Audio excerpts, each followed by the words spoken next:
The outbreak of the revolution, दूसरा topic जो French revolution का। अब हम बात करेंगे लुईस 16 ने 5 मई 1789 को एक असेंबली बुलाई थी। 5 मई 1789 को उस असेंबली को बुलाने का एक रीजन था कि उसको प्रपोजल पास करवाना था। क्या था प्रपोजल? न्यू टैक्स का। इसी वजह से उसने वर्सेलाइज हॉल में असेंबली का आयोजन किया। उसमें फर्स्ट और सेकंड एस्टेट के 300 रिप्रेजेंटेटिव आए ईच एस्टेट के, जिन लोगों को बैठने के लिए जगह दी गई। और जो थर्ड एस्टेट है उसमें आए 600 मेंबर। उन लोगों को पीछे खड़े रखा गया फर्स्ट और सेकंड एस्टेट के।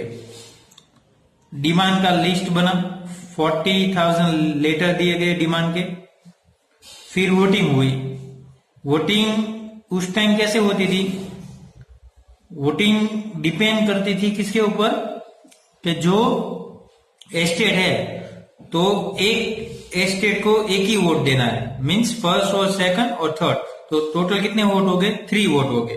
और उसमें जो फर्स्ट और सेकंड एस्टेट है वो तो किसके फेवर में ऑलवेज वोट देगा? किंग के फेवर में।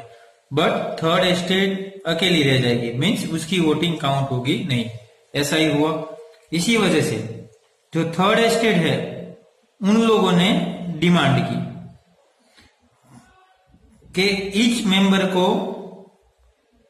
वोट देने की राइट होनी चाहिए। पूरी असेंबली को जितने रिप्रेजेंटेटिव आए वो सबको एक एक वोट देने की राइट होनी चाहिए। मीन उन लोगों ने बोला each member would have 1 vote. ये आइडिया थर्ड एस्टेट को कहां से आया? जो रूसो सीस की जो बुक थी सोशल कॉन्ट्रैक्ट, उससे वो आइडिया आया था। और जो किंग है उसने ये थर्ड एस्टेट का जो प्रपोजल था उसको क्या कर दिया? रिजेक्ट कर दिया। प्रपोजल जैसे ही रिजेक्ट हुआ वैसे ही टेनिस कोर्ट में जो ग्राउंड है वहां पे एक मीटिंग हेड हुई। जो कब हुई? 20 जून को। और उस कोर्ट में 2 लीडर थे, एक था मिरेबियू और दूसरा था एबेसियस। जो मिरेबियू था और नोबल फैमिली से बिलोंग करता था, तो भी वो थर्ड एस्टेट को क्या करता था? सपोर्ट करता था। वैसे ही एबेसियस है जो प्रीस्ट था फर्स्ट एस्टेट में, तो भी वो थर्ड एस्टेट को सपोर्ट करता था। उसने तो एक पैम्पलेट लिखा था और उसमें पूछा गया था what is third estate. Third estate किसको बोलते हैं? ऐसा कुछ होता नहीं है। इस असेंबली को क्यों हेल्ड किया गया? बिकॉज ऑफ फ्रांस में जो कॉन्स्टिट्यूशन है उसको ड्राफ्ट किया जाए, कॉन्स्टिट्यूशन बनाया जाए, और जो पावर है मोनार्क का उसको लिमिटेड किया जाए। इसी वजह से ये असेंबली हेल्ड हुई थी। पार्ट 1 में हमने इंट्रोडक्शन में देखा था कि क्यों 14 जुलाई 1789 को लोगों ने बेस्टाइल को ऊपर हमला कर दिया था। बिकॉज ऑफ किंग ने जो ट्रूप भेजा था वो ओपन फायर करने वाला था क्राउड के ऊपर।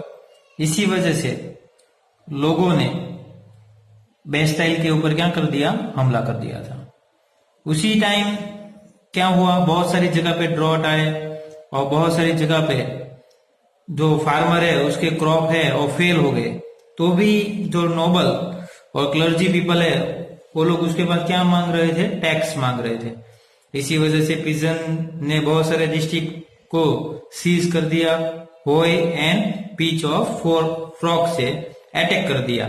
जो प्लेस है चेटेक वहां पे, और बहुत सारे नोबल पीपल है वो अपना घर छोड़ के दूसरी कंट्री में चले गए। और प्रेशराइज हुआ किसके ऊपर? जो क्लर्जी पीपल है उसके ऊपर।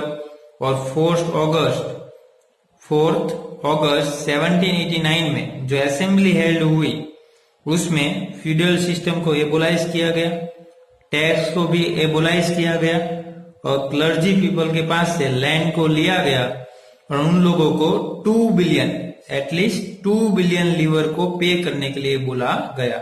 और जो तीत नाम का जो टैक्स लेते थे 1/10 प्रोडक्शन ऑफ एग्रीकल्चर, उसको भी क्या किया गया, हटाया गया। क्लर्जी और नोबिलिटी का पावर ले लेने के बाद फ्रांस में कॉन्स्टिट्यूशनल मोनार्की डिक्लेयर हुई कि जो गवर्नमेंट का पावर है उसको लिमिटेड किया गया और जो कॉन्स्टिट्यूशन है उसको ड्राफ्ट किया गया 1791 में और पावर है उसको सेपरेट करके लेजिस्लेटर, एग्जीक्यूटिव और जुडिशरी में डिवाइड किया गया। जो नेशनल असेंबली है उसके जो मेंबर है उसको इनडायरेक्टली इलेक्ट किया गया और जितने भी सिटीजन है उन सबको राइट टू वोट की राइट मिली थी। और 2 टाइप के उस टाइम सिटीजन थे, एक्टिव सिटीजन और पैसिव सिटीजन, राइट। तो जो एक्टिव सिटीजन थे वो किसे बोला जाता था कि जिन लोगों की एज अबोव 25 ईयर है और जो लोग टैक्स पे कर रहे हैं equally at least 3 days of labour wages, तो उन लोगों को ही ओनली वोटिंग की राइट मिलती थी।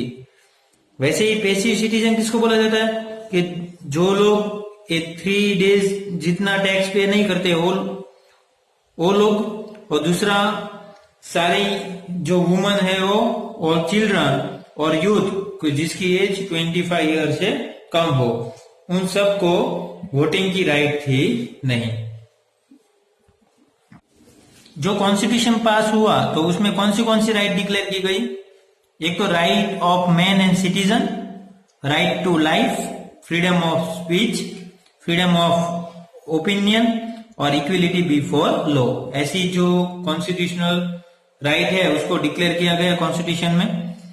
रीडिंग पॉलिटिकल सिंबल कि जिसमें बहुत सारे सिंबल के थ्रू वहां पे पॉलिटिकल पार्टी हेल्ड हुई थी, जैसे कि broken chain, bundle of rods and forces, the eyes with a triangle radiating light, scepter, snake beating its tail to form a ring, red Phrygian cap, blue white red और the wing woman जैसे symbol भी declare किए गए।